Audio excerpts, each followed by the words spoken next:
So, everyone who is here for the stream, all 15 plus of you, hello and welcome. Thank you so much for tuning in for the first session of Welcome to Nexilis. Chelsea is very excited, as you can see. So, how we are doing this, how we are going... So, how we are going to be doing this is as we are going through this game. If you want to live tweet and interact with each other on Twitter, just use the hashtag welcome to Nexilis. It's been dropped in the chat.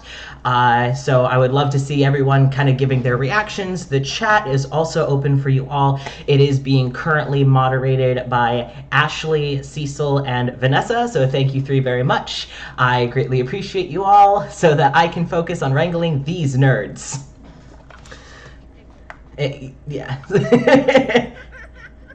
All right. Oh, and yes.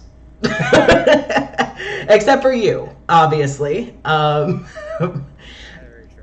So how, something that the chat just reminded me of before we move forward is you can still redeem channel points if you want, if you would wish to cash in on your channel points, hydrate or dihydrate, whatever, go for it. Just know that none of the players are watching the chat right now. So we will have to do what you have asked us to do later when we take a peek or during intermission. But please know they are being monitored. So if you give us a bunch of hydrate or dihydrates, we are going to chug entire gallons of water during intermission. So, yeah. All right. So, before we all begin, I want to give everyone a heads up. Welcome to Nexilis is, I wouldn't call it horror, but it does get dark. We have lost Chelsea. Chelsea is already dead. So, nope. All right, well, I will keep an eye on the waiting room for Chelsea to come back. Oh, there is Chelsea. Hey! I'm just frozen in the sun. Be myself. We'll find out. Oh, no. Eventually, Chelsea just has to go in game from Jenny's room. So. It has happened. All right, so before we get started, as I was saying, it's going to get dark. It's heavily based around everyone's kind of died. And where are they and how do they leave? There's things like abuse, torture, military, war, trauma, all sorts of stuff.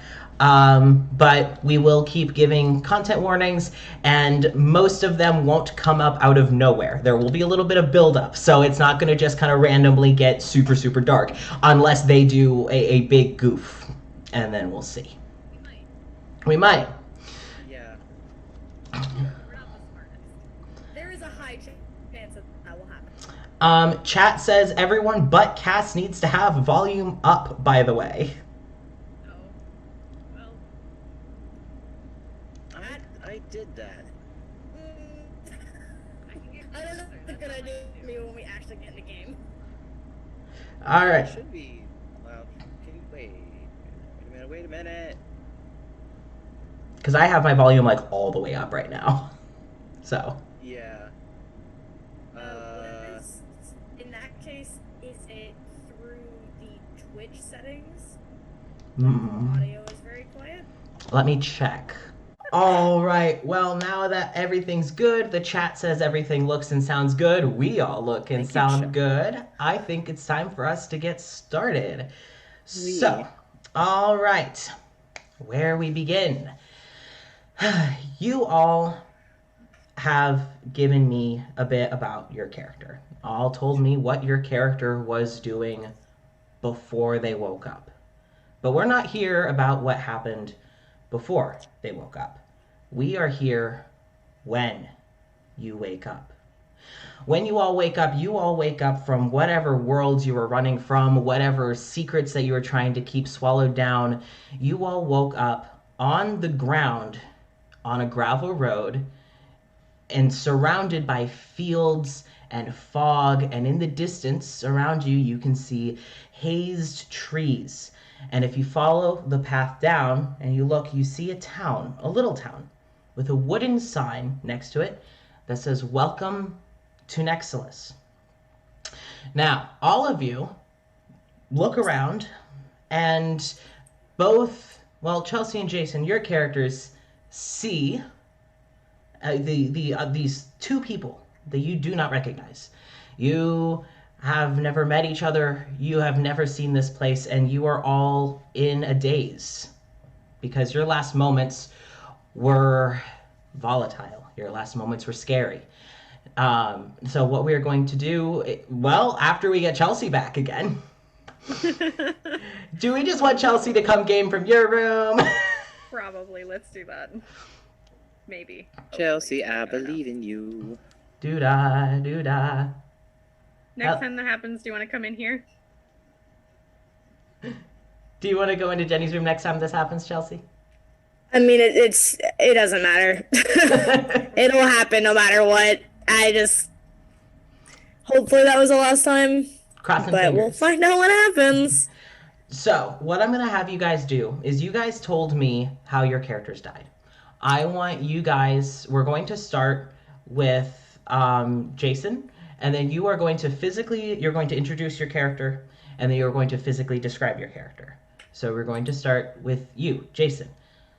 Cool. So, just in general, like a general character thing. Yeah. Of like what I look like, how I feel. Yeah, what you look like, what you have on you, what your death experience would have left you looking like. Like if you're in water, you're probably still wet. If you're cold, your clothes are probably still frosted. Gotcha. So let's get a general description and an introduction to your character, Jason. So, my character's name is Magna, and he is around 7 feet tall. So he's this huge furbolg, adorable. I love him, and basically, he's wearing casual clothes, just like traveler's pants, some boots, maybe, a shirt exactly like this, just very casual, very fitting, very comfortable, stuff that you can easily travel in, and clearly from a climate, and there he is. Yeah. Man, the glare of the glasses made him look really horrifying for a second. I was like, oh my god. He's like an anime whore. Yes, I was like, oh. But basically, he looks like he was living in rather warm climate, so somewhere either springtime, summer, foresty, a bit of, dirt under the fingernails kind of guy. He doesn't have much on him in terms of what he was able to grab when he left where he was currently living. So, like a backpack, bunch of random items that he stuffed into that backpack, some things that he may or may not know that he has brought with him, just things that he could grab in like a heat of the moment situation. And as far as what he looks like after his death experience, there would probably be a scar right down the one side of his chest where his heart would have been. Whether it's still there, What? or What? whether it's gone. Excuse me? Whether it's there or whether it's gone, he doesn't know yet. He's not sure. So, Yeah. so that is what we see with Jason's character. So now, and that, how do we pronounce your Alright. how do we pronounce your character's name? You can just say Magna. Magna. He says it Magna Magna. because he is Nordic. A fancy and bitch. so fancy. A Yeah, fancy he's- bitch. Oh yeah, he's a fancy. No, I'm just kidding. He is a very casual kind of dude. So- a little butthurt, but valid. casual. Valid. All right, so there is Magna, and then next up is going to be Coratana or Cora. What do you look like? So Coratana looks relatively vaguely human. Human-shaped ears, pretty basic. She's 5'4", 5'5", not super tall. Long blonde hair. I literally just forgot what color eyes, but that's how today's going. Brown, I think. Yes, there's like an amber brownie color. She's wearing fine clothes, but they're fine traveling clothes. She would be soaking wet. Because the last thing she remembers is falling off of the ship she was on into the ocean. Yep. So she had a bad time. She has really basic gear, nothing too crazy. Okay. All right. And now we go over to Ivor. Is that correct? Ivor. I'm going to... Yeah. So, Ivor, please tell us what these two see. So, Ivor probably is the most frazzled looking out of the three of them. She clearly is not looking at either of them or any of her surroundings because her eyes are entirely clouded over. She has a really long black braid. It's kind of messed up. She's got very fresh scars across her face, her neck, chest, everywhere. She's bruised, beat up. She's wearing something that used to be clothing. It's messed up and tattered and basically falling off of her. She's got very clear rope burns and chains still connected to her wrists, and she's kind of crumpled on the ground. Goodness. What happened to her? Jesus! Yeah, she's a little messed up. She is entirely blind. It is kind of a new sensation for her. So she doesn't know at all where she is. She's probably not okay. No, I don't think so. Probably not. All right. Yeah. But. And yes, there's the character art. I have also dropped a link to all of the character art pictures. They were uploaded on Twitter. All of that is in the Twitch chat. And I want all of the listeners to know that they all wrote their backstories. So if you're angry about any of the pain they went through, blame them. About any of my bad. About any of the pain that they're about to endure, that's a me. So you can aim all the anger at him, not us. We're also hurting along with you. We're here for the herd. We signed on for this. Trust me, we're crying too. It's fine. Yeah. And you all asked me to make you cry, so that's my goal. All right. Woo! Yes. So, you all... Good luck. It is hard to make me cry. I'm gonna try. So, you all, well, Cora and Magna, you two see each other, and you both see this woman who's clearly not really with it, doesn't seem to be processing that either of you are there. And for her, this is very horrifying, because last you remembered, you were indoors and you could see. Now you cannot see, and it sounds like you're outdoors. You hear wind, you hear rustling, you hear crunches of gravel. You don't hear any birds, you don't hear any animals, but you do feel wind. To those of you who are, what you're feeling is a cold, no, not cold, a kind of a chilly, misty morning. Maybe like a early April morning in the Midwest. It's very chilly. You could probably do to have a sweater. There's no sun. It's very gray and dreary. It feels like it's been raining all day, and it probably like just stopped, and you don't know when it's going to pick back up again. That's the kind of weather that it has. You all look to each other, and does anyone say anything? You have no idea who you are or who these people are. Does anyone say anything? To the woman on the ground, just, are you okay? Yeah, where is this? Your guess is as good as mine. Do you need help up? No. Okay. Magnus. This is a weird place. What was that, Jason?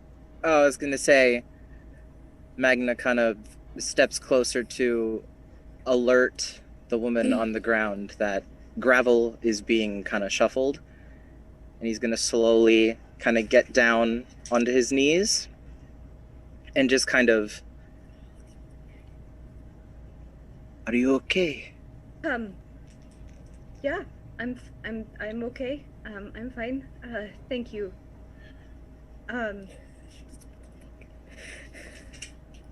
You seem rather frightened.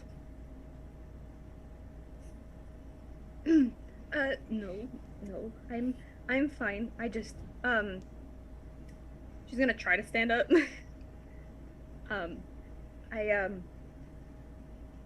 Where are we? What is happening? Again, your guess is as good as mine. In the distance down the road, you do again see, if you follow the gravel road, you see a town, and you see a wooden sign. Again, it says, "Welcome to Nexilis." The wood is old. It is obviously very old. But even though the sign has clearly been there for years, you can still read the font clear as day. "Welcome to Nexilis." The fog kind of goes a little into town, but you can see there are some people. Well, they look to be people. It's quite far away, and it's in the mist. Humanoids. Yes. They're humanoids. Humanoids, thank you. Thank you. That's the word you're looking for. That's the word I was looking for. You see some humanoid shapes kind of maneuvering through the mist. When you focus in, you can hear light chatters of just people talking. And one of those voices that you hear is... Well, actually, there are certain plot points where I could decide what happens, or I leave it up to chance. Meaning that I ask one of you to roll a dice, or a die, and then you tell me if you got an odd or an even number. I have a chart in here, and that will shape the story. We are gonna go. Let's go. All right. Let's go. All right. Okay. You got it. So I am going to start.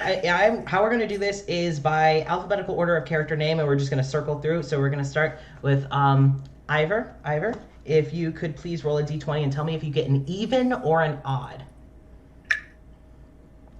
That is a 7, so odd. Odd. Okay. So you both. Yeah, that bodes for us.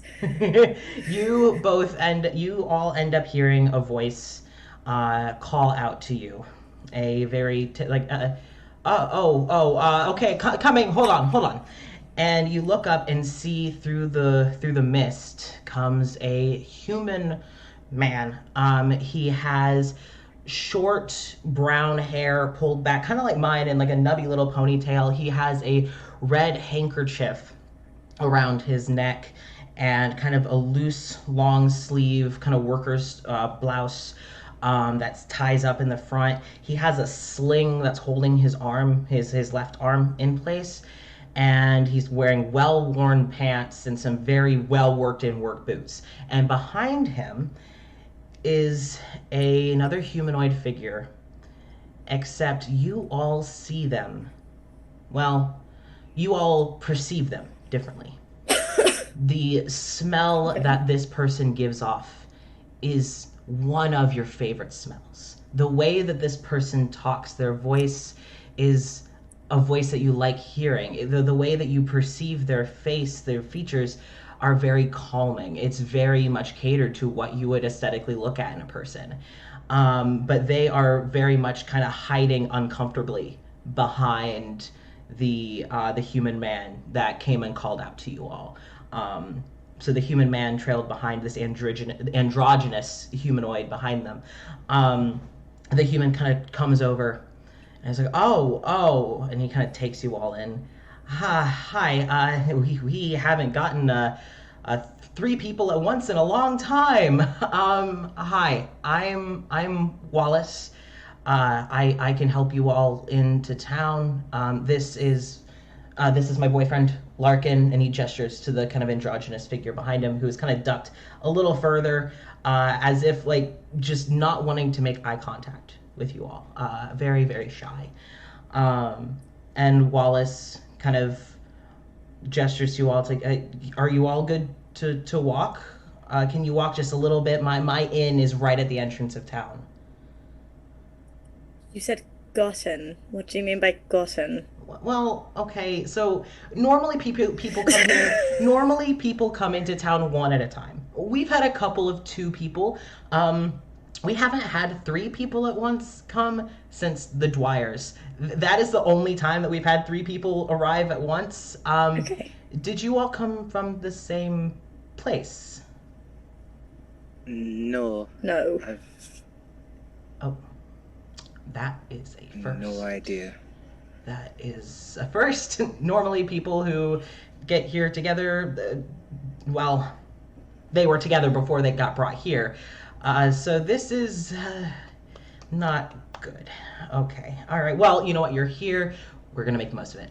Please come with me and we'll get you all some dry clothes. And like he kind of like looks at you, Cora, and it's like, please.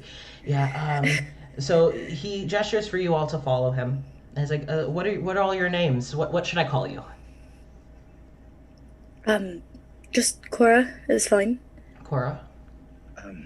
Magna, if it's okay. Magna, yeah, of course. We can't hear you, Jen. We can't hear you. No! Okay, there you go. Yay! There we go. You got it. You can call me Ivor.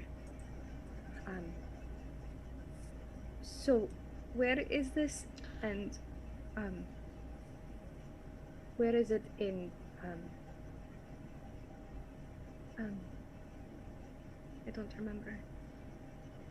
It's okay. Memory is really weird when you first get here. I promise you'll adjust. This is Nexilis. And if you wanted to ask what country this was in, we don't know. And like as you're all about to end, it's not mine. Well, it's not mine either, or his. And he gestures to Larkin, or any of theirs, and he kind of points to the humanoid figures that are all walking in town in the distance. Like none of us are from here. Most of us came from different worlds, from different lives, and when we try, and he points out towards the forest that you see in the distance.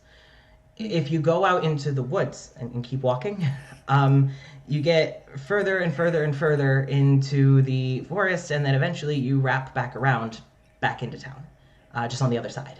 So, what does that mean exactly? Meaning that we can't leave. We try and leave in any direction, and you just wrap back around to get spat back into town. So we're going to do our best to make sure that you all are comfortable, and you all can stay at my inn. You don't have to pay for lodging. Money really doesn't have any use here. So you all can stay at the inn until we get you all a house built. Well, would you all want to live in separate houses? That would take longer. Or you can just stay at the inn as long as you want. You know what? Let's figure this out later. And you can tell as he's like kind of awkwardly messing with his handkerchief and rubbing the back of his neck. Like he seems very on edge. And you see his boyfriend Larkin kind of start to rub his back. And the moment that that hand touches his back, you see him just kind of melt into the touch and just, thanks. Let's get you all inside. Dry clothes, warm food. I'm sure you all are quite shaken. And he kind of ushers you all to the front door of this wooden inn. Now, do you all want to kind of take a look at the town that you can see, or would you rather just head straight on in? Like, what are you doing as you're following Wallace? For sure, you all would see Cora kind of fiddling with a ring she has on her right hand. Just worriedly. She's just gonna go. She would want to go directly to the inn. Okay. She's soaking wet. She wants to dry the fuck off. It's not her normal way of being. Yeah. Yeah, Magna would want to sit down a little bit, just kind of get off his feet. All right. And would Ivor just be following behind, or? She doesn't know where she is. She's like, I'm just vibing. I'm just here. There's potentially housing somewhere, she's gonna follow. Okay. Rather than stay on the road by herself. Yeah, smart. So you all follow as you all walk into town. As you're walking into town, you enter and you see on the right, you see like this big building that has a very gorgeous, very artistic entrance to it. And then next to it, there's a bunch of smaller buildings, and then the inn kind of blocks the rest of the view of town from where you're standing. So you all follow into the inn when Wallace opens the door and Larkin kind of slips in front of you all. What you see inside is it's a little almost like a tavern. You see there's a bar, and there is someone, a tall human man, making drinks behind the bar. But it doesn't seem to be like booze, especially because you can kind of gather it might be early in the morning. But he is putting together like coffees and drinks and stuff like that. You see some tables where you have like two people sitting at one, and you have another table where like a dragonborn woman is sitting with a human man just talking over like muffins and stuff like that. And as Wallace leads you all in, he takes you to kind of an empty table, kind of tucked back in the back corner. Along the walls, you see photographs and portraits, and you hear just kind of the murmur of talking. When you all enter, the room does go a little quiet as everyone kind of looks at you. And some people get excited. Some people get like a little, this shit again. Okay. Fuck. Yeah. But no one seems to frantically stand up. No one seems to rush your way. No one seems to try to leave to avoid you all. They just kind of accept that you have entered and gone back to their own shit. You have all been led. Just a normal occurrence for them. Yeah. You all have been led to a table where you all can sit and get. And Wallace asks, like, "Is there anything we have? Some breakfast?" Oh, there's a cat. Sorry. Sorry. There's a stray cat that will, every time I'm sitting here after like the sun goes down, she'll go from the roof into the tree, and my blinds are slightly open, so I saw her jump down onto the tree and climb down. And I was like, "Oh, hi, ma'am." I was about to say, no, there's no cats in Nexilis, sadly. But so you all get led to this table, and Wallace starts to list off, we have coffees and teas, we have water, we have baked goods, we have scones and muffins, and Amir, what all did you bring over this morning? And you all see the most cleric-y looking cleric of your entire goddamn lives. He is wearing the clerical robes of Palor. You see the Palorian sun on his chest. You see his dirty... His dirty blonde hair is pulled back into a bit of a longer ponytail. He also looks like he's not pristinely clean, but instead of dirt underneath his fingernails, you see flour. Instead of grime on the corners of his mouths, you see sugar. It's the grime of a baker is what you see with this cleric. And he just, hi. And so he kind of straightens up and he grabs his staff and he walks over. He's like, hello, my name is Amir. I'm the town baker and also the town medic. So if you get injured or are hungry, my bakery is always open. Except for right now, I'm here getting breakfast.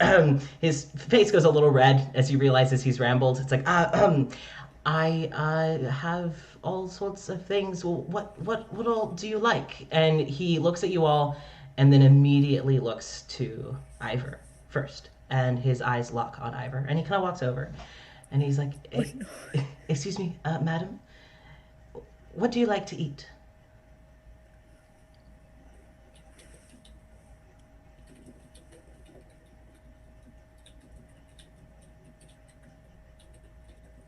Oh, I know what I used to. I just don't know what now. It's been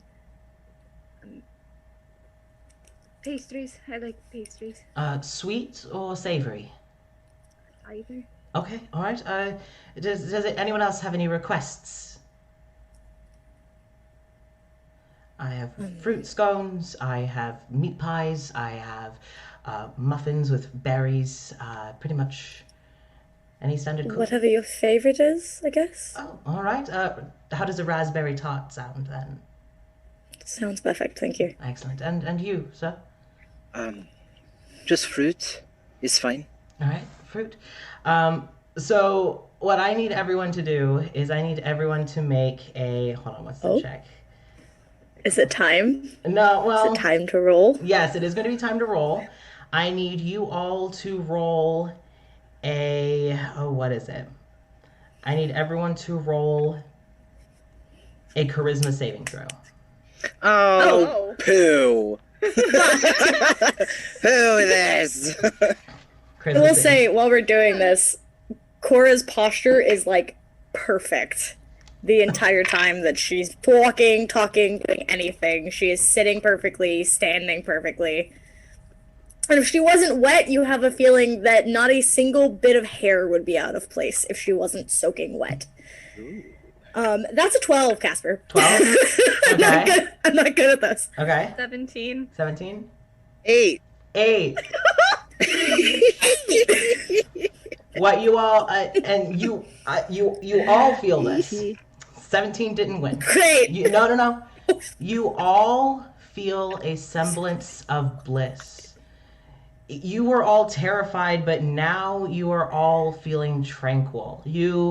And he's not hiding from you what he's done. You all know that this is a calm emotions spell. He is kind of just magically making everyone take a deep breath and breathe.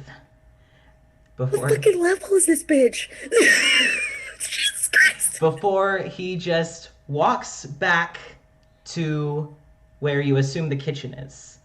And as he's walking, you see him kind of like pat the Dragonborn woman kind of just on the shoulder, like, no, I'll be right back. And he ducks into the back. And... Bother him. Huh? We don't make him mad. No, we don't! Jesus Christ! Fucking 17 didn't say we're level 5, we're fucked! He is the town doctor, so you may want to be on his good side. Yeah. Well, he's one of the town doctors. Yeah. There's two. So, you all then, Wallace kind of just... he'll be back with your foods, and I'll just go get everyone some water. He looks to Cora like some hot tea. You could be right, yeah. Okay. Actually, with honey, please. With honey. Okay. All right. Yeah. I'll be back. You all just get situated, and I'll be back. And as he kind of scurries on into the back, you all kind of see the man. Well, Magna and Cora see the man who walked as Amir and Wallace both walked into the back. The man who's behind the counter, who is kind of just very stereotypically cleaning a glass. You see him, like, his eyes aren't following anyone.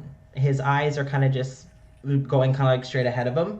But you see his ears kind of follow who's walking past him. And just, kind of after a moment addresses, Amir, and addresses back Wallace, and then kind of just goes back to cleaning his glasses. He seems to kind of just be in his own little world, which sort of everyone is now. So you have all been vaguely introduced. You have... So... Oh, sorry. No, you're sorry, good. I didn't mean to interrupt. No, you... just for audience that haven't played this before, and for us as well, Wallace and Larkin were the two that talked to us first, yes. right? Wallace is the person with... Larkin... Sorry. No, you're good. Larkin.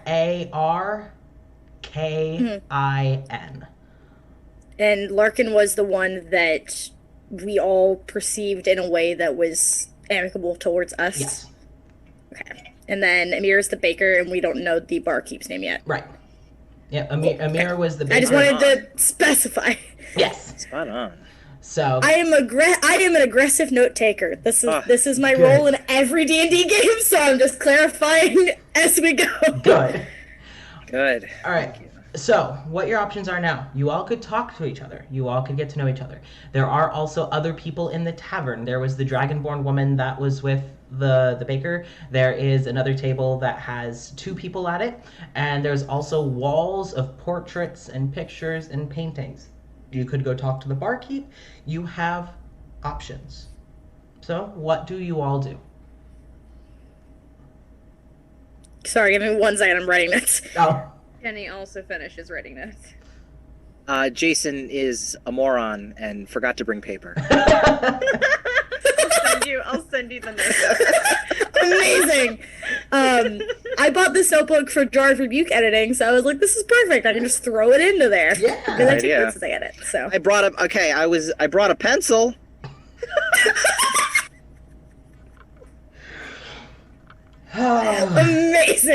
amazing. Oh Lord.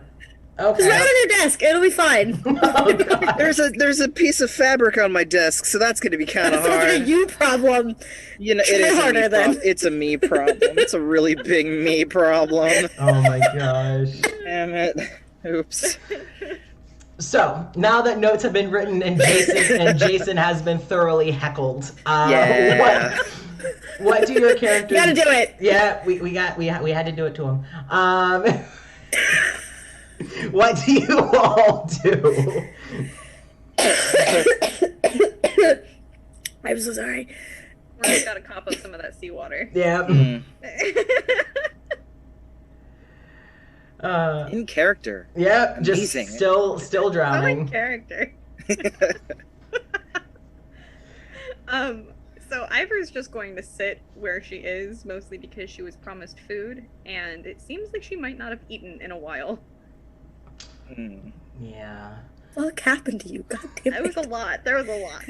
Yeah. Jesus I could Christ. see. Well, all right. So we Well, know. I can't. No. Unfortunate. I'm so sorry.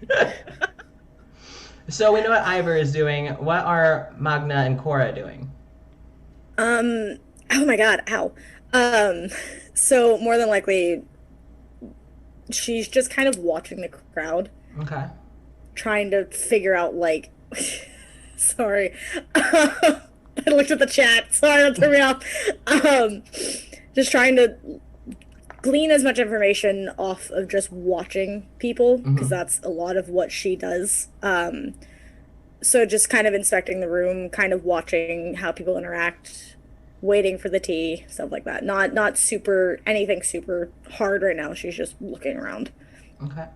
Waiting for the tea and the tea. Because this is a small town. The thing is she's not looking for like drama. She's not looking in a way of like judgment. She's just watching. Okay. All right. And what's Magna doing?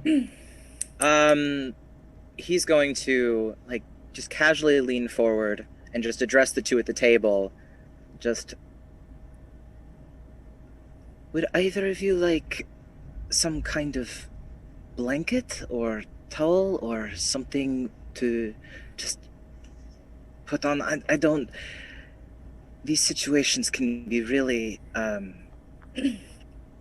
Well, I've never experienced anything like this before, so. You aren't alone in that. So, A who blanket. knows? I'm very cold. You're cold. Okay. Just excuse me. One quick second, and I'll get you something. So he's gonna get up and walk over to the person at the bar, Okay. who's just been kind of cleaning the glass the whole time. Yeah. And he's not going to say much. He's just gonna.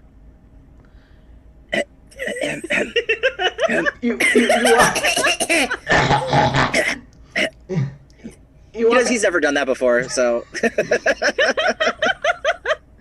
He's never done it. He's trying it. He's trying. The man behind the counter, like you make this little.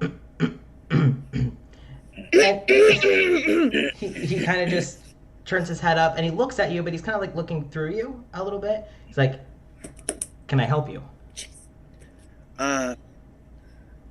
I'm looking for a towel, Towel. or a blanket, if you've got one. So if you wanted a towel, you wouldn't want a small hand towel. You're thinking like a No, body no. towel. Yeah. It's a valid question. Yeah, no, that not the small towel, but a large towel. So, not some. He kind of puts the glass down. So, not that someone made a mess, but that someone is a mess. I don't want to make assumptions. I'll take that as a yes. I'll be right back. Okay. And Okay. you see the man, as he's walking out, he's kind of just trailing his hand along the side of the bar to kind of guide himself. And then as soon as he feels his hand kind of take off, he grabs the corner and kind of just walks into the back. And after a few moments, he comes back, and you see in his arm he has two big, like, fluffy beach towels kind of looking thing. And he walks out, and he kind of walks back to where he was behind the counter, feels it and stops, and just drops the towels on the counter in front of you. I'm not going to lie. I thought you were going to walk away and never come back. Oh, no, I actually, when I say I'm going to do something, I do it. Okay. No, if you can't trust the bartender, who can you trust? I would not know exactly. I've never been to a bar. I'm sorry, this is your first experience. So far, I think it has been a very good experience. I'm enjoying it so far. I'm going to take these towels and I'm going to leave. Thank you very much. And he's just going to, like, turn around and walk away back to the table.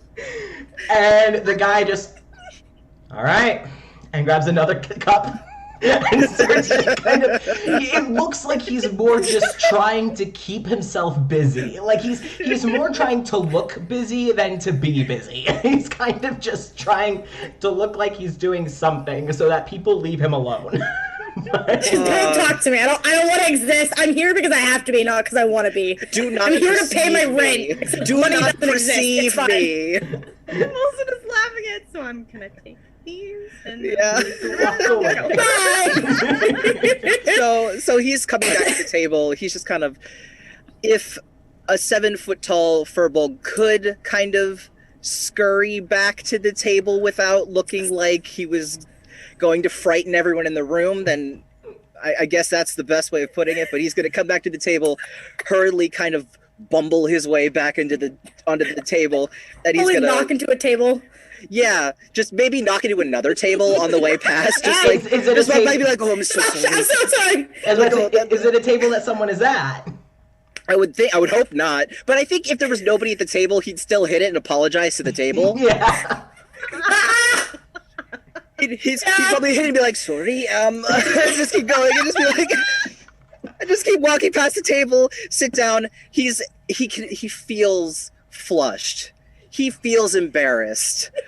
But one by one, he's going to take the first towel and he's just going to kind of lean over to Ivor and just be like, I'm going to put this on you. Don't, it's a towel.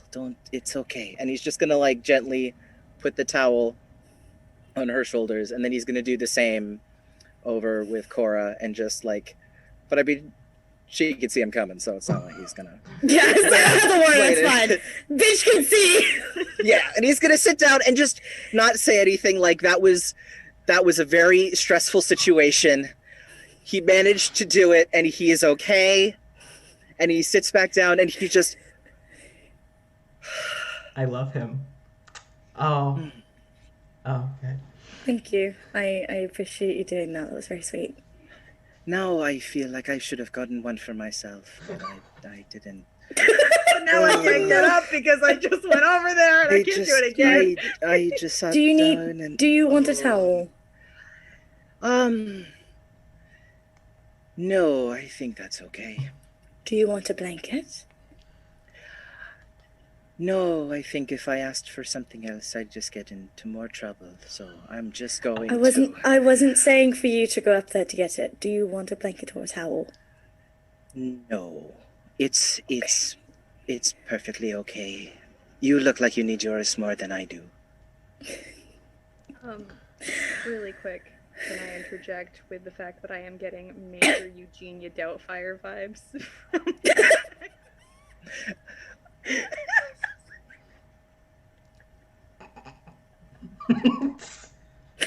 Jason's face. The title of this video should just be like Session 1, Jason gets dragged. Like that's just Jason gets dragged through the dirt today. Can someone clip this conversation? Can someone clip this conversation and just post it being like, welcome to Nexilis, guys? Welcome to Nexilis.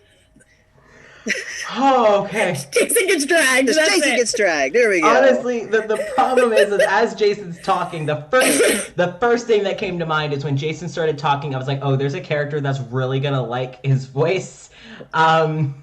So I honestly, Jason, keep it up. I am very excited. So, all right. So, you all. So now that Akora and Ivor have towels, warm, fluffy towels wrapped around their shoulders, and Magna is just sitting there with shame and embarrassment wrapped around his shoulders. Oh, baby! You all, after a moment or two, hear from the back, excuse me, sorry, coming through, pardon, excuse me, and you see Amir comes back out. Except he's no longer wearing the clerical robe. He no longer has the staff. He was wearing what was under the robe, so like kind of like a white sort of nothing. Quarter. Oh, he was a bug-ass naked. No.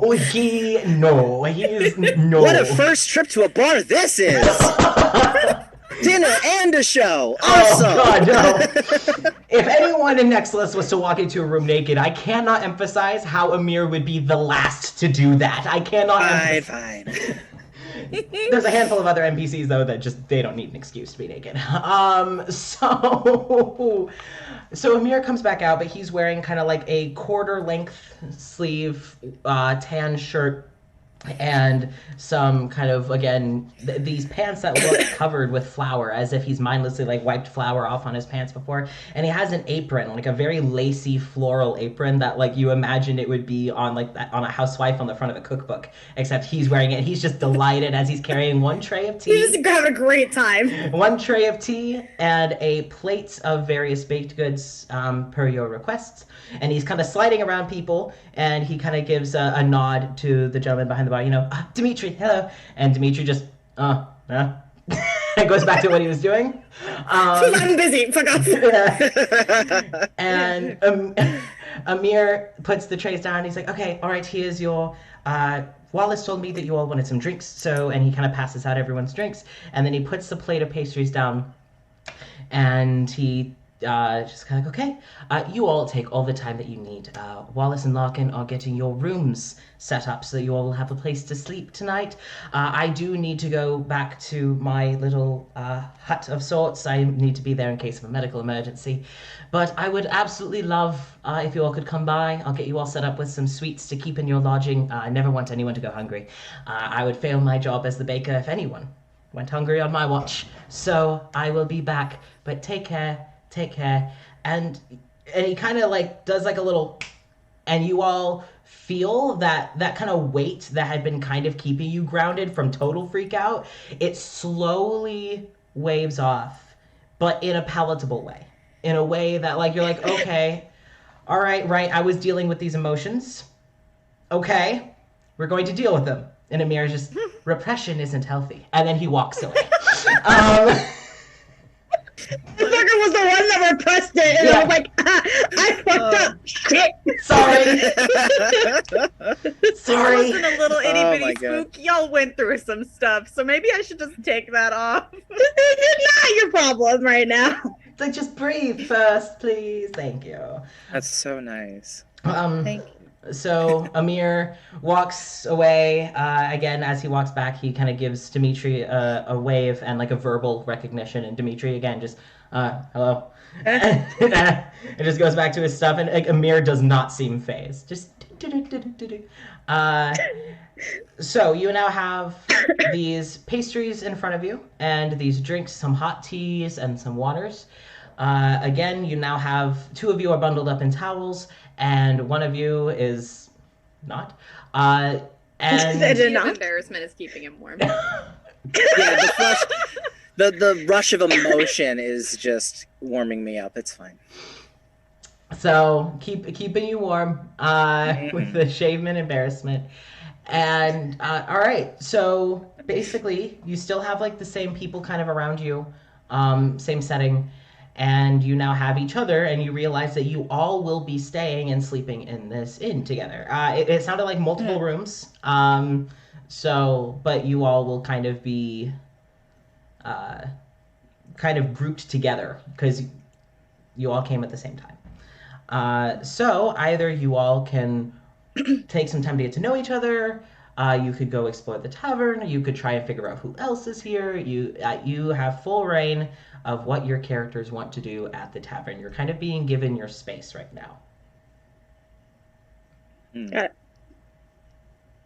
So we should probably get to know each other. Seems we're going to be stuck together for a bit. Mm-hmm. What do you remember from before here?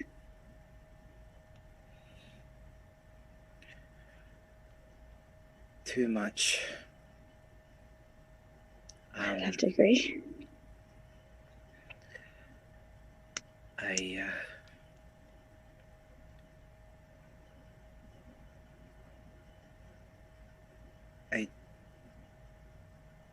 don't want to put too much onto the table for right now, but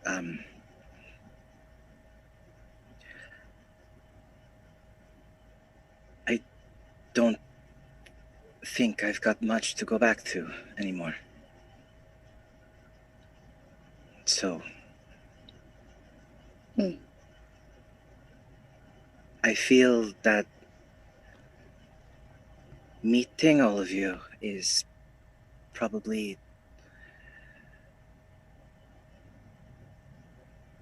the universe trying to give me a... It's going to sound really stupid, but a second chance at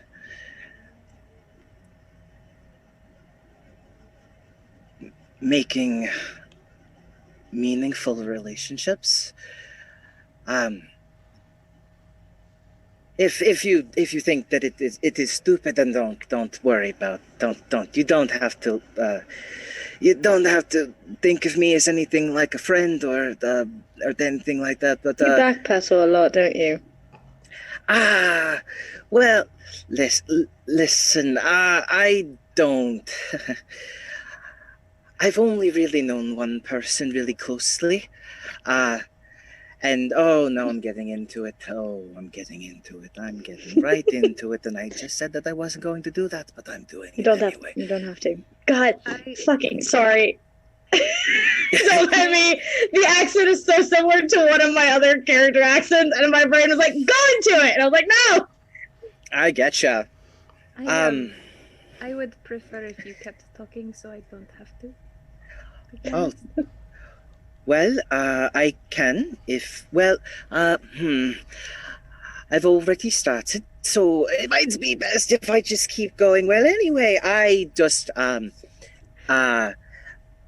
long story short, I was living alone with somebody that I thought liked me for, like some kind of relationship, partnership, I don't know. I really thought that we were connecting on an emotional and spiritual level, and then it turns out that that person was not very nice, and well, they were,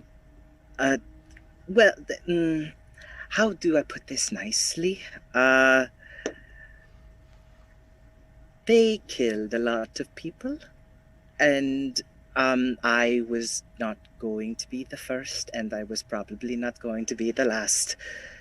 I don't remember if I actually died or not. So, and he kind of like furiously just kind of like realizes that, oh my God, and he like reaches into the front part of his shirt and just feels around, and there is a cut there that he doesn't remember being there before. And he kind of sits back. Well, it would appear that maybe things ended poorly for me.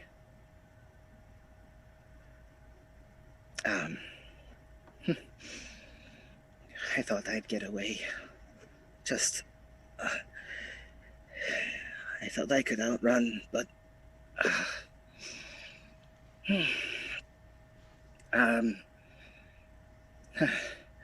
well, it's good that we got this free food, right? It's definitely nice. Yep. I'm just going to eat some food now. And he just, his hands are shaking, but he breaks into the food and just kind of picks out some of the berries that are his personal favorites. So like blackberries and raspberries are just ones that he likes a little bit more than the rest, but he picks them out regardless and just shakily just eats them. You didn't have to say all of that, but I appreciate it.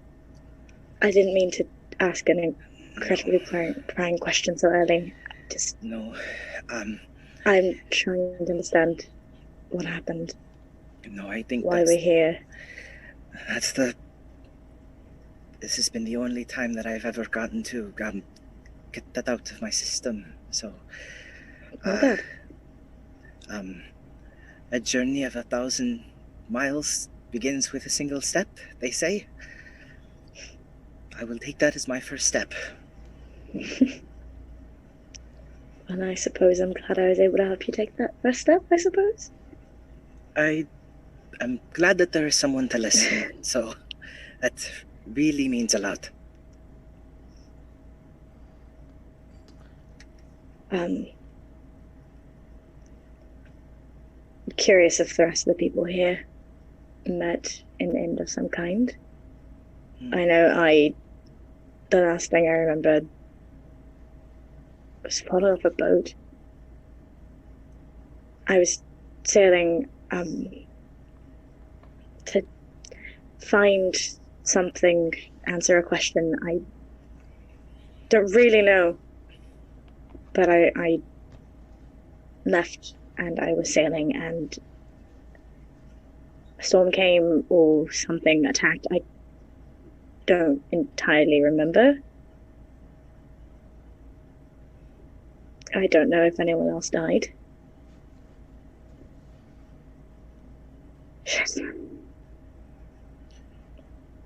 That is a little weird. The fact that we are on land now. Yeah.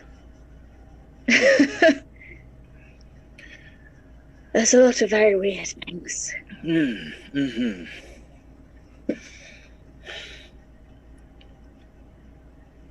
If you don't mind my asking, what was it that you were looking for? I suppose an answer. My home, country, world, everyone's very sick. And I foolishly thought, I suppose, that I could potentially find an answer. Thought I could do better than the people before me. Apparently fate had a different plan.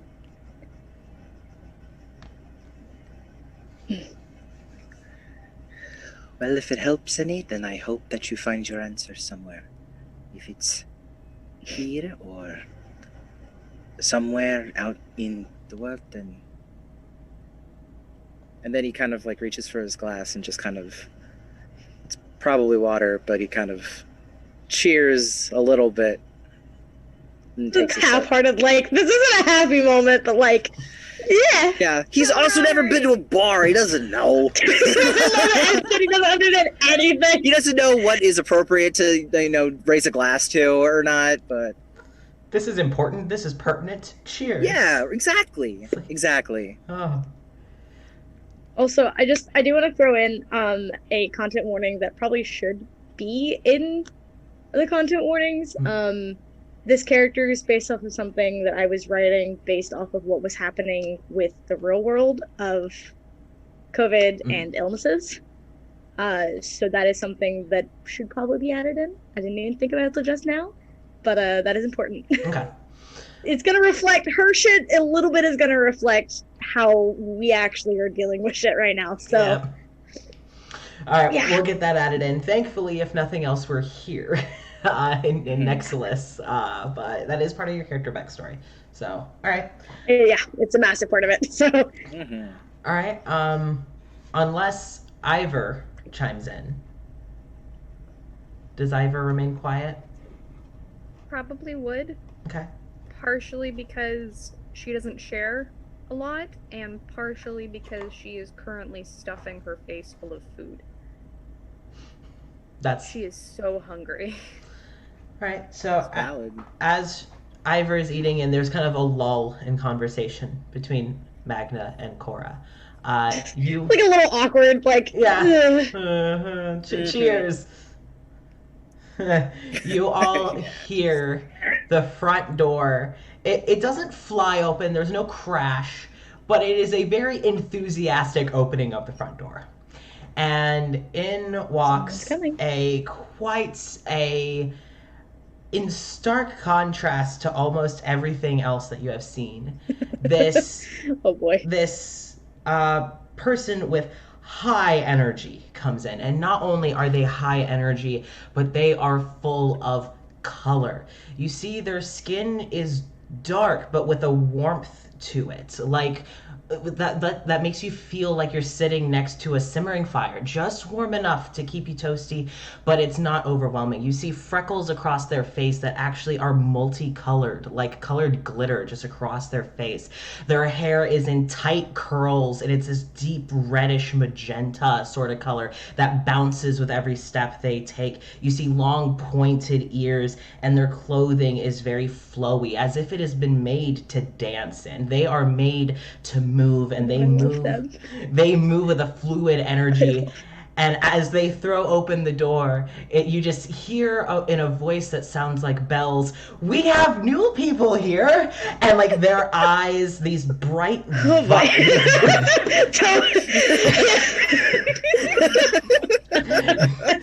these bright violet eyes that look like flower petals glistening with dew of the fresh morning mist. Casper, I love them. Casper. They bounce over Tell to me you. everything. They bounce over to you, and you realize that you don't hear the click of shoes as they walk barefoot across, and again, every step is like they are moving to a rhythm that only they can hear. And they kind of step, and they grab a chair, and you see them take the chair and spin it. And then they kind of sit, so it's backwards, face it, so they kind of straddle it and face you off. Also, they're queer. Yes. Also, they're queer. They are a magic words. They are a theater gay. Can't sit in the chair correctly? Queer. Yeah. They are a theater gay, as you can tell. Oh boy. Oh yeah. Wonderful. Yeah. And so they just kind of, so hi, and they kind of take a look at you and they just go, "Hi. Sometimes people are a lot happier when they first arrive, and then I realize sometimes people aren't happy when they first arrive," and you kind of see them idly. Well, hi. I came to introduce myself to all of you. My name is Thespis. I am the town entertainer. I put on shows like twice a week, so I just thought I would come and meet you guys. I'm always super excited for new friends, and they just gesture boldly a hand out towards Cora to shake her hand, as their smile with their pearly whites just beams across their face, and they shake your hand. All right. No, okay. So then they look over to Magna. Go, hi, I'm Thespis. It's okay. You shake it. You shake it. There we go. And as soon as you guys make, I know how to do this. Yeah. and as soon as you guys make hand contact, you feel their hands feel like, that little jolt you get of electricity when you touch something. It's like, it doesn't hurt, but it's like, oh, that's energy. Oh, that's a lot. And you feel just like the briefest tingle of the hand, but it's not unpleasant. It's just powerful. And then they kind of look over to Ivor and just, may I please shake your hand? And they kind of offer a hand up towards you, just right in front of you. Talking to me? Yes, sorry, yes. What's your name? Ivor. Ivor. My hand's right in front of you. Can you shake it, please? She'd grab onto it very timidly, she doesn't quite want to. Yeah. But also there's that social obligation that she's like, okay. Right. So as soon as your guys' hands touch, you also feel that tingle, that warmth.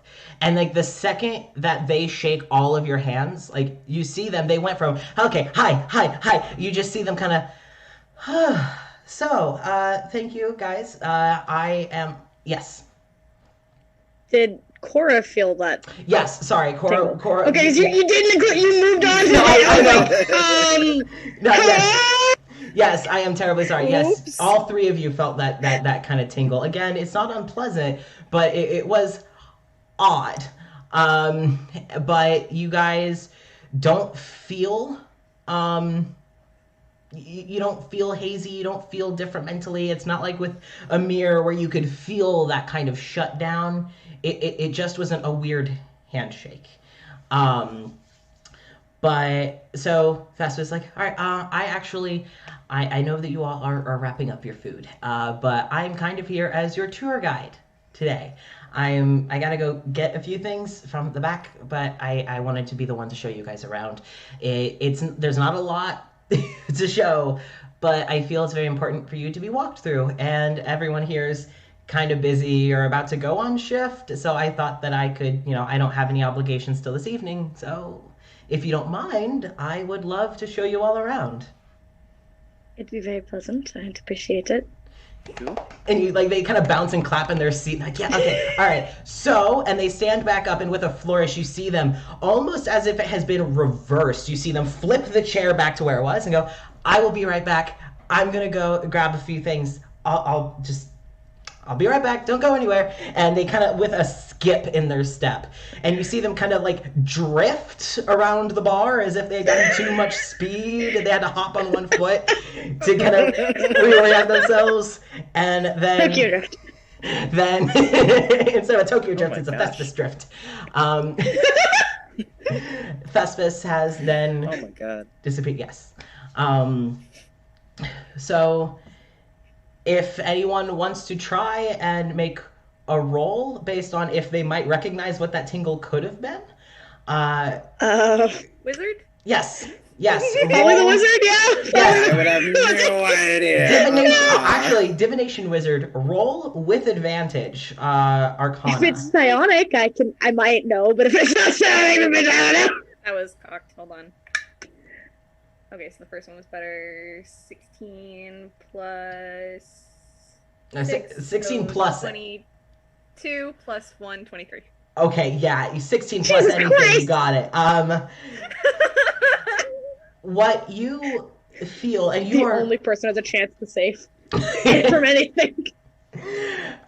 You are hyper aware of everything that's happening around you to the fullest extent that you can be. You are tuning into every sound and tuning into every feeling, every sensation that you feel on your skin. And when you shook their hand reluctantly, you sort of recognized that tingle. That sort of interaction typically comes from someone who's like a, what's the word? Like a steel rod in a storm, but with magic. They are almost like a sponge.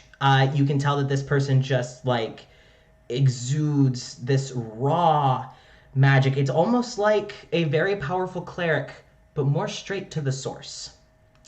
So sorcerer. So she's a sorcerer. So they're a sorcerer. I got it. Well, sure. Technically they're a bard. That's my guess. But they, when you recognize that almost as a passing of something to you, but you don't feel like anything in you has been changed. That makes me nervous. Could be. So what can I say? Yeah, I can't tell you. Who knows? So, they, so with them gone, you guys literally have no time to recoup. Before, yeah, you guys are suffering from the whiplash. You're looking at each other like, oh God, that was a lot. Like, okay, all right.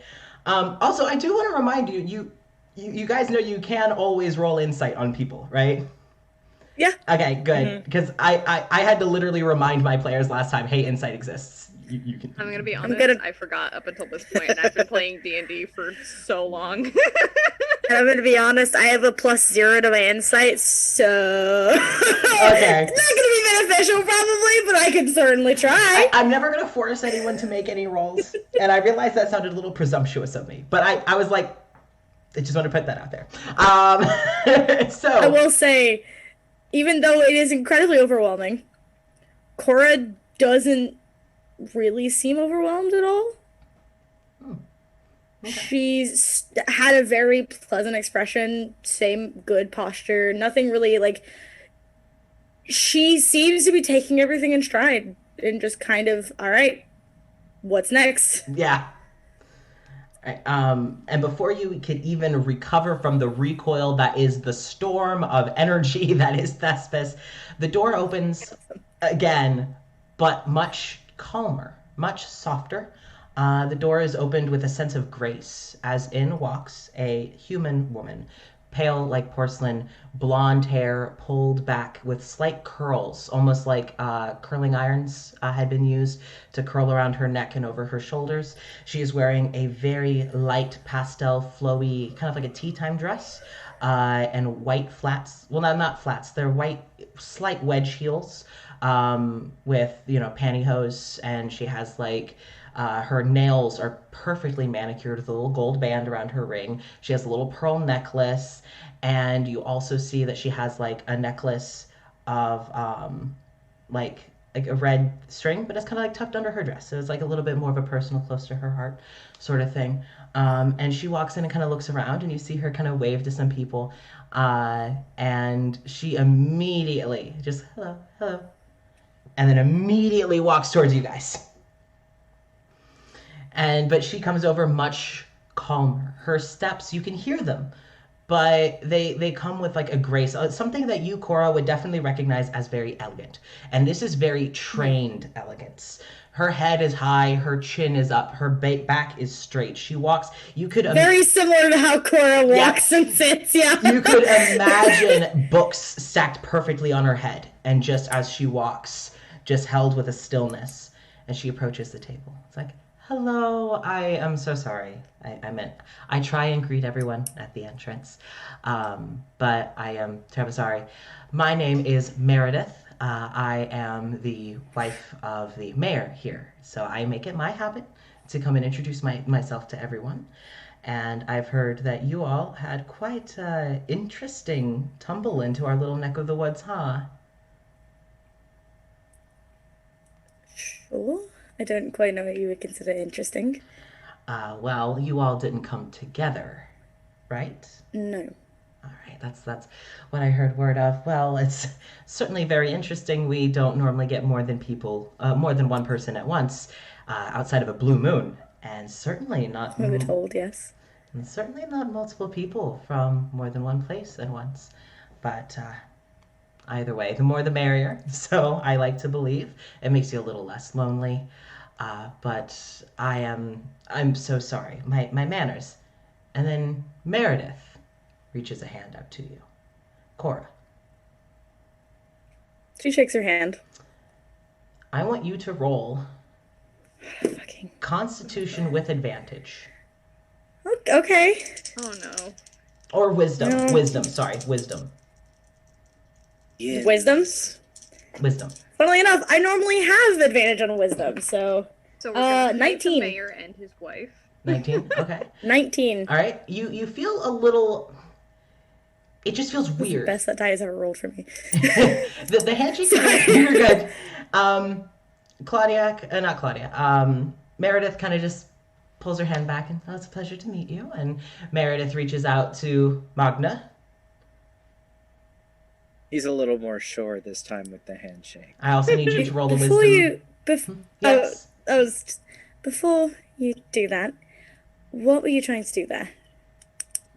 Introduce myself. Shake your hand. Mm-hmm. No, I understand that. What were you doing in tandem?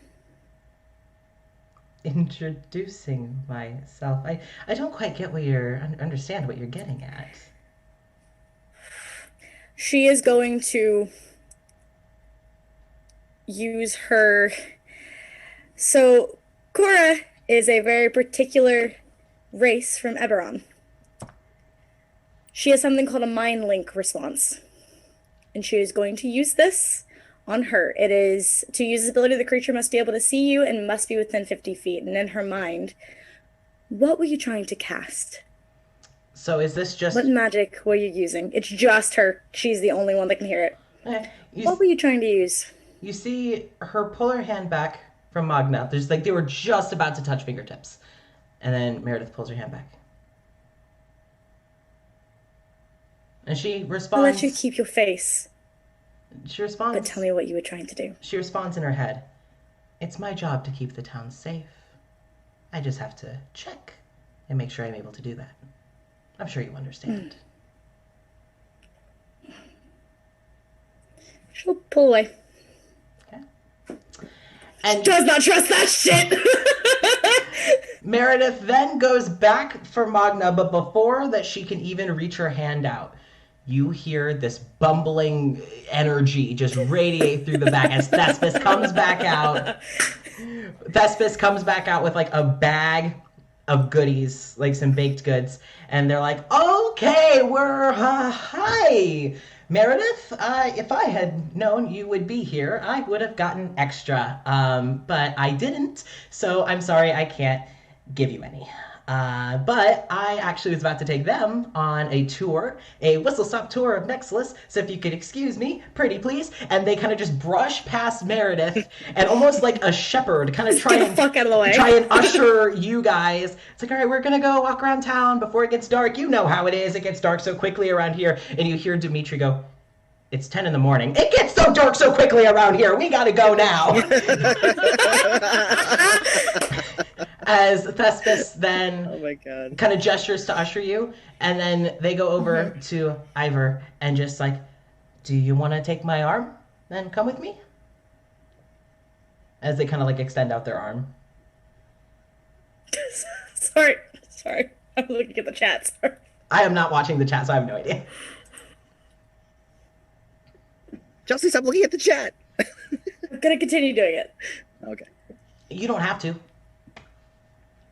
I enjoy it. I do this with every stream I do, so.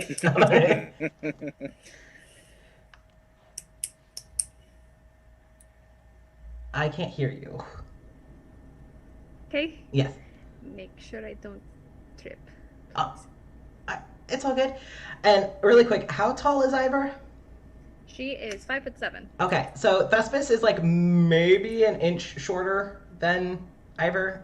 So that puts them, they're closer to Cora's height. But they kind of just offer. 5'5". Yeah. So when Ivor kind of carefully links around Thespis's arm, they just carefully lead you all outside, out of the tavern. And the moment that door shuts behind them, just go, okay, all right. So what would you guys like to see first? We have a library, we have a temple, we have town hall, which I guess isn't all that interesting unless you're into that sort of thing. We have the town guard, we have the bakery. I could just walk. Maybe away from the inn now, please. as they're kind of like trying to awkwardly like shuffle away from the door. What is your favorite place? Oh, well, okay. If I'm being honest, the stage. I do love the stage. Let's start there. And you see their eyes just light up, and they're like, oh, okay, all right. I mean, if you think about it, and as they start walking, they have Ivor arm in arm, and they are walking like, you know, when you see in those old Victorian films where like a gentleman is like walking with a woman. It's but it's like the guy is written very dandy, if you know what I mean. It's like, oh, and kind of like the pat on the arm. It's like, oh, honey, like that's kind of how they're gesturing with Ivor, where it's like, well, if you think about it, really, I guess you could consider a stage an offset of the temple. I mean, there are so many gods and deities that portray around the theater, and it's such an art of bringing life to things. I am so sorry. And they just kind of and keep walking. As you're going through town, you all have a copy of the map that I sent you all. That's what I forgot to load up was Roll20. Yeah. So you all, as you're going through, and you pass. So basically, you all wrap around. You leave the inn. And you turn, and right next to the inn is the bakery, where Amir mentioned working. And then you go a little further beyond that. Off to the left, still on the gravel that is the main road, there is a little sort of wooden stage. That's obviously kind of it was built right there, and it probably hasn't had a lot of people maintaining it, but it is in pretty good shape. Just definitely a well-loved piece of architecture. And you see behind the stage, you can see where resident houses are. There's not many, and they kind of line the end of the town. You can see this large, gorgeous stone fountain kind of in the center of town. Not quite the center of town, but it's more in front of town hall. Again, you all have the map. Next to town hall, there is a big clock tower. That you can see the hand is ticking, but it's ticking the wrong way. So it's going counterclockwise. You see next to that is a little building that has, it says on like town guard, but it looks tiny. Like it doesn't look like this big elaborate militaristic thing. Like it looks like a tiny little thing. Next to that is a building that's kind of in a corner shape. It seems to be the library. You look in through the window, you see a lot of books. Next to that it looks to be very clerical, but you see symbols of different gods that they're not even within the same pantheon. You see symbols of gods and deities you don't recognize. You see, it seems to be that anyone of any faith can come and worship here, and that their deities are somehow represented. Non-denominational. Yes. Next to that seems to be it looks like a house. There's no sign, but it has like a plaque, but from this distance you can't see it, unlike the rest of the buildings that have big signs. Next to that is a building that's obviously not a house, but it doesn't look to be a business either. It doesn't look open for other people, but it seems to be bigger than someone would live there. So it doesn't seem to be as public of a building. But you all get led to the stage, and Thespis kind of drops the bag of goodies up on the top and kind of hops up onto the stage and gives a drastic pose and goes, and twice a week, me and a few others perform here on stage. The kids love it, so I like to try and get them involved too. Any of you guys like the theater?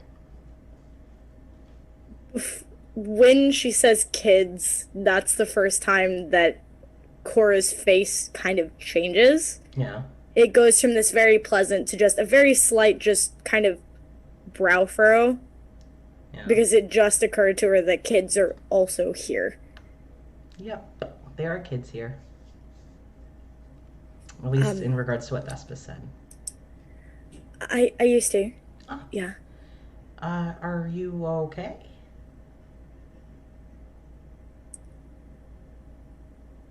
I think the circumstances of the day are finally getting to me. Yeah, it's usually when the kids are mentioned. There's two in town. And one is about 8 and the other is about 13, except both of them have been here so long that if we aged, they probably would be much older. But they haven't aged since they got here, so no one has actually. So I didn't mean to derail you at all. Oh. What kind of shows do you do? They make. We do some improv, we do some music. I really like to do things that kind of incorporate different types of art. It reminds me of my family comes, we're all artists. So I like to kind of emulate them since I don't get to see them anymore. We just kind of do whatever. We've done a puppet show once. I taught the kids how to make little sock puppets. And then we had to make more socks because they don't just come up for free, so, but then they learned how to make socks. They're not very good, but don't tell them that. Useful skill. Yeah, they're getting better. They're getting better. Well, I'm certainly looking forward to seeing one of the shows. Yeah. If you don't mind my asking, and they kind of, they sit so that their legs are draped off the edge of the stage. And they kind of like lean in closer to you guys. Go, how was, well, you met the wife of the mayor, right? We did, yes. Yeah, what did she do? It looked like it was a little tense when I came back in. I noticed an effort to do something I didn't particularly like when she shook my hand. So, and did she do that with all of you? She didn't manage to shake the rest of their hands. Oh, did you stop her? I interrupted, and then you came in. So, well, I think it's a combination of both of us, to be fair. Thank you. I appreciate it. She's nice. She's strong-willed. She knows how to get things done. You didn't seem entirely fond of her when you spoke. She's not entirely fond of me either. Two people rub people the wrong way. Like your energies just don't vibe, I guess. She said she wanted to keep the town safe. It was her job. Of course, that's what she would say. Okay, all right. Technically, that's not her job. Technically, that's the job of the town guard. The town guard, though, really they really only deal with the monsters, though. I'm sorry. What? Oh. No one told you about nighttime. Okay. So, this is about as sunny as it ever gets. But this is not as dark as it ever gets. At nighttime, it gets very dark. And monsters come from, and they point to the fields and the woods and the mist. They come from the edges of town. At night, and the guard assembled of people who were fighters before they came here, and their only job is to keep track of the monsters. They aren't supposed to handle in-town squabbles like between people. The people who handle those are Amir and also Dr. Anderson, our physician and our psychiatrist. And they are the ones who step in when stuff happens between townspeople. Or me, I guess. I've been known to break up a few fights before. But the monsters are handled. So obviously she doesn't have to deal with either of those. And she always likes to act like she has to. And honestly, she can't. So I don't see why she needs to just keep doing that, honestly. And you see them kind of just awkwardly like shuffle through the bag of goodies, like as if they were kind of like trying to just like, hot potato, don't want to talk about that anymore. Just start digging into their bag. Yeah, of course. This town is incredibly interesting. How long have you been here? Oh, me? I've been here. Oh gosh. I think it was about. They kind of look at the clock and go, "Okay, I think I've been here about 75 years, give or take. I lost track a while ago. Yeah, but I was one of the earliest to get here. I have seen most of these people come and not really go. But it's not without trying, right? Oh, We were told coming in that the travel through the woods would just bring you back here, so that means that someone tried. yeah, people have tried. And it just gets you spat back into town. You follow the road you guys came from. If you follow that and go as far, you keep going, you'll eventually no longer see town behind you. But you walk a little bit further, and then you're just gonna wrap back around to that. And they point at the path into town that's like on the other side of town. It's like you'll just wrap full circle back into town. Yeah, That's strange. we have scientists. We have someone who specializes with teleportation tools, and he can't get us out. We have dimension hoppers here. Can't leave. And we literally have someone here who used to be a guardian of spirits for the Raven Queen. She was like a reaper, right? She can't even leave. So That's odd. we've tried. What? This is death? I don't think we're dead. I don't think we're dead. I have very strong reason to believe that we are still alive, somewhat. And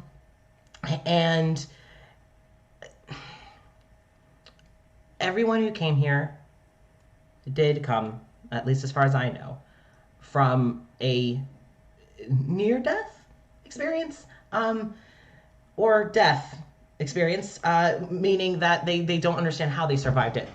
But I really think that we're all alive. I don't think that we're dead. And that's just kind of like takes a look at Ivor especially. Just, but there are some people that very clearly went through something that should have killed them, and we're here. So I don't know. No one really does. Yeah.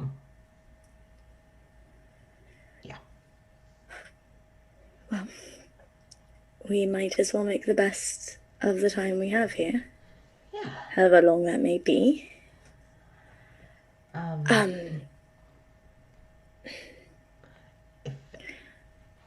Sorry, you go ahead. No, yeah, it's fine. Go ahead. I was just gonna say that if anyone has any questions, there are some people around here that like to be cryptic and vague. I don't really like being cryptic and vague if I don't have to. I mean, like sometimes for the drama, you'll have to be, for the You have punchline. to. But this doesn't have a punchline. These are our lives, and this isn't a joke. So, if there's anything that I can be upfront. I have loads of questions, but I don't exactly know how to phrase them. Okay. Well, I am available at any time.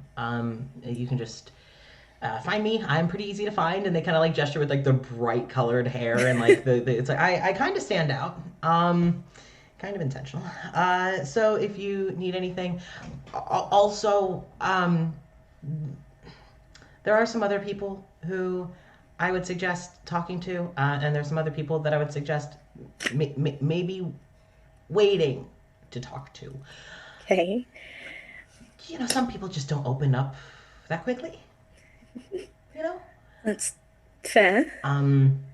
But they point to the town guard.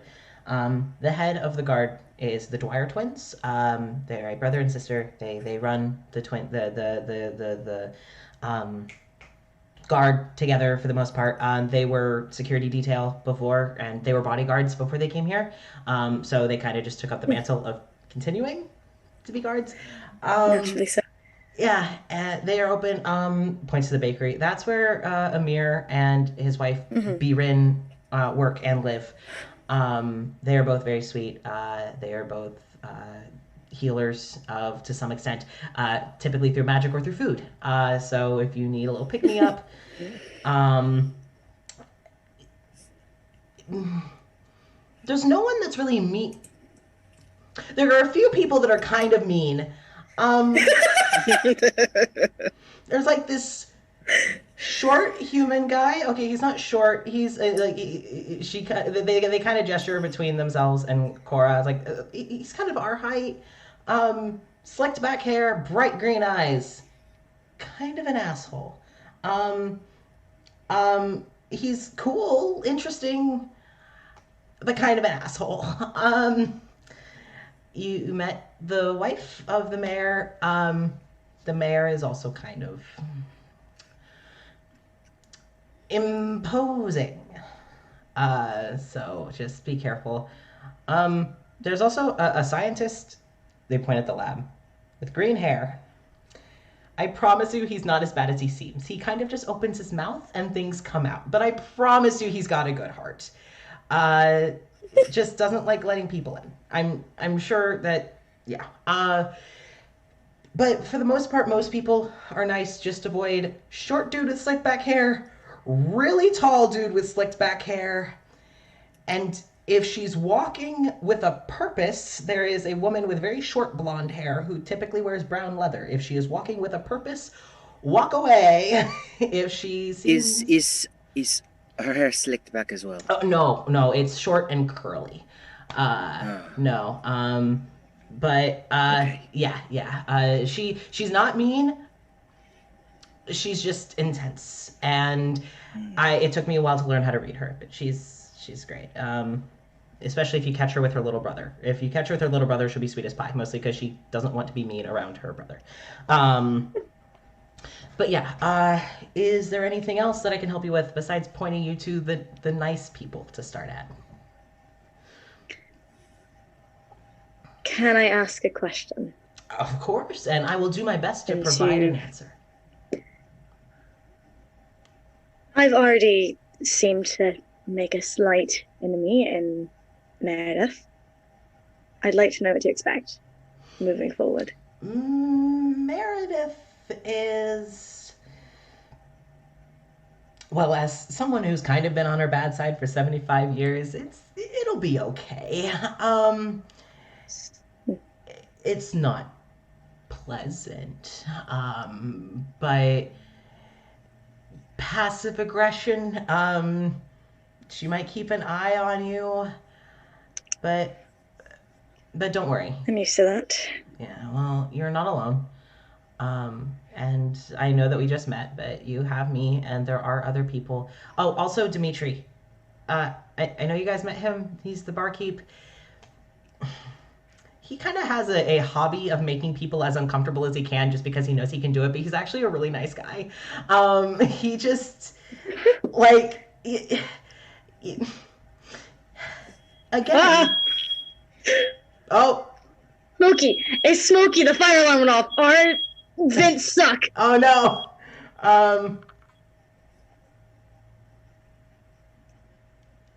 Alright. Okay, we're good! Yay, we're good! Everyone's good! I was like, ah! We're awake now. Alright, so, it's like, yeah. You said you've been on the bad side for 75 years, so she was here before you were? Yeah. So Meredith, Roger, that's the mayor, her husband. Okay. They have been here for as long as I can remember. They got here before me. Also, people, sorry, the people who introduced you guys, Wallace and Larkin, they also got here before me. And I think, yeah, Beckett, who's the blonde lady I told you about, Beckett and her little brother, and technically her uncle came in, but he's not here anymore. So, that doesn't count. Sorry, you said he's not here anymore? He technically wasn't here long. A story goes, again, this happened before I got here. Story goes that her uncle apparently was the one who tried to kill her and her little brother. And so when they came through, she was kind of healing from her wounds. And the first thing she did was murdered him. He didn't even ever get into town. He died out on the gravel road. And we kind of just buried his body because, well, they did. I wasn't here. So, if we're here, then we can still die. Well, yes. I say that because, like, when he died, he died. I mean, he got stabbed in the chest a lot. Apparently, and they buried him somewhere out by the front of town, I think. But yeah, as far as that goes, we don't really know what happens after people die here. We don't know if they go home. We don't know if they go to an afterlife. We don't know if they go anywhere. We don't know if they just get to some other pocket dimension. We have no idea. So, is it safe to assume that the mayor and his wife were the first people here? That's my assumption. I mean, like... How many people are uncomfortable with them? Well, it's more like... And they kind of like look around, and they don't really see anyone too close by. Not a lot. Let me put it this way. Thespis makes hard eye contact with Cora. She has a way of swaying people to trust her. And I think you experienced her attempt. I would agree. And you all avoided it. Which may have been why I made sure to shake your hands first.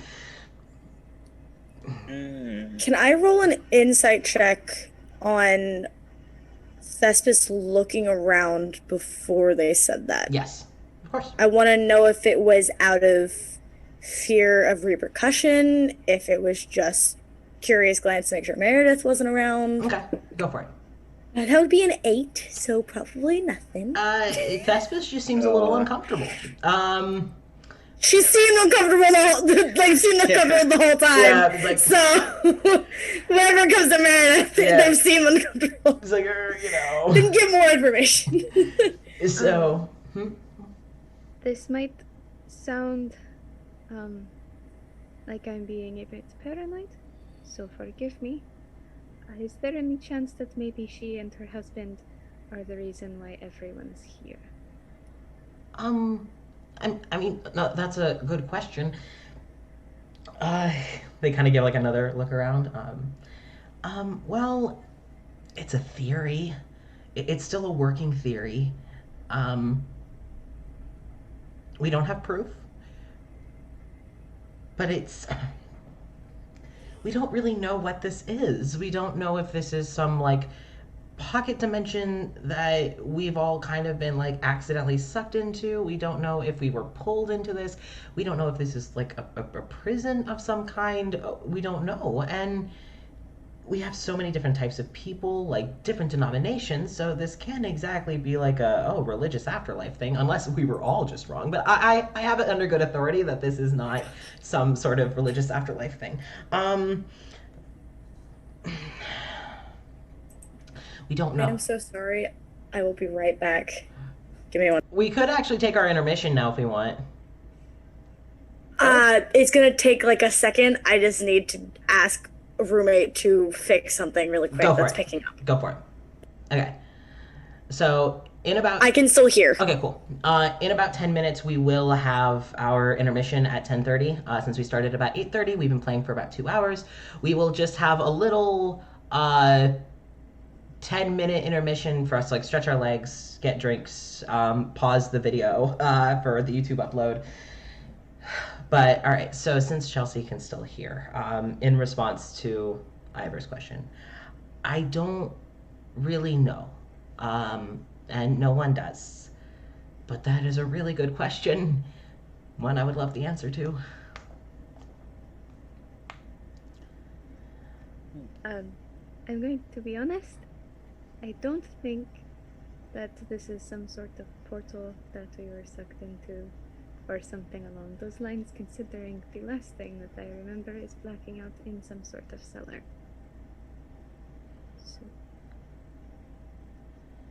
So. Well, if nothing else, at least you're not in the cellar anymore. Then again, this could all be just some wild dream. I've had those before. It could be. It could be. But no matter what happens, I promise you all, we are working to try and find a way out. It's mostly myself and a few others, and I am so sorry. I want to trust you guys. But for respect of them, I might not tell you who else, because I feel like I don't have their permission, and it's really not... No, that's fair. That's understandable. Thank you. I do hope you trust us eventually, because I'd like to get back to what I was doing. I trust you with me. It's also just not my place to point out other people who are kind of, I understand. Yeah, but I have high hopes for you guys. I've got a good feeling. Now, I don't know if you guys want to walk around. If you want me to introduce you to some people, if there's anyone or anything in particular you would like to look at, talk to, meet.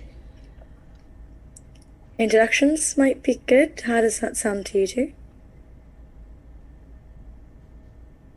That would be great. I like that. I like it when I'm not the only awkward person in a group. Okay, perfect. So, I...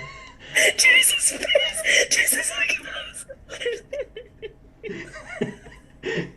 That's the... Drag Jason, the episode.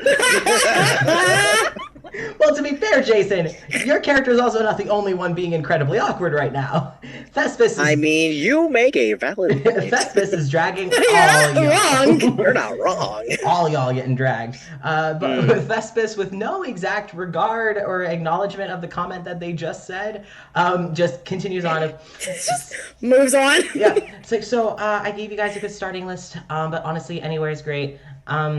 I told you who to avoid if you can, but it's not like you're gonna get fist fought if you talk to them.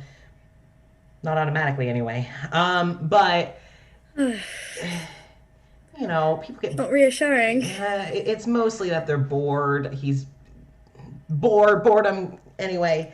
I'm sure you could take him. Okay. Well, if you guys wanna go meandering, I do need to actually go check on someone. I have to drop these off, and that's just kind of shows the bag of goodies. I need to go run these to a friend. Of course. But if you guys need anything else, just flag me down. I'll be more than happy to help. And you guys, yeah, thank you for listening and answering my questions. Thank you for answering us. Of course. I'll keep an eye on you guys. I mean that in a good way. Yeah, I've got your back. Not watching us. Got it. No, I'll just be there if you need me. So, all right. Yeah. So Thespis kind of stands up, gives a flourish of a bow, grabs the bag, turns on their heel, and kind of hops off the other side of the stage, and just, again, with that bounce. And they're walking barefoot on gravel like some country kid heathen. It's not even, like... They don't even flinch in it. Oh, No. man. Jimmy's like, don't look at me. They're just walking. All right, so we are going to take a little 10-minute intermission. So what this means is, hold on a second. What is our count up? Because I keep seeing, seeing like people using those channel points and stuff. So as they gather, what we're gonna do is we're gonna have a little 10-minute intermission where everyone can top up their drinks, where we can stretch, where we can go to the bathroom. The oh god, so many hydrate or dihydrates. Oh god, so many hydrate or dihydrates. There's a lot. There's a lot. The Prepared. The channel point things. This is totally water. Oh yeah, totally. What I'm about to get is also. It's definitely not brown in the clear straw that I have. It's totally water. I'm totally also just getting water. Totally. I also was totally drinking water. It wasn't a green shake from a fast food place with golden arches. No, not at all. Okay. There's no brand names here. None whatsoever. No way. Snap-a-doodles. So, all right. Doodly doos. Brown water, yes. Thank you, Tristan. Brown water. Oh God. Correct. Oh, So. Oh God. My clock says 10:27.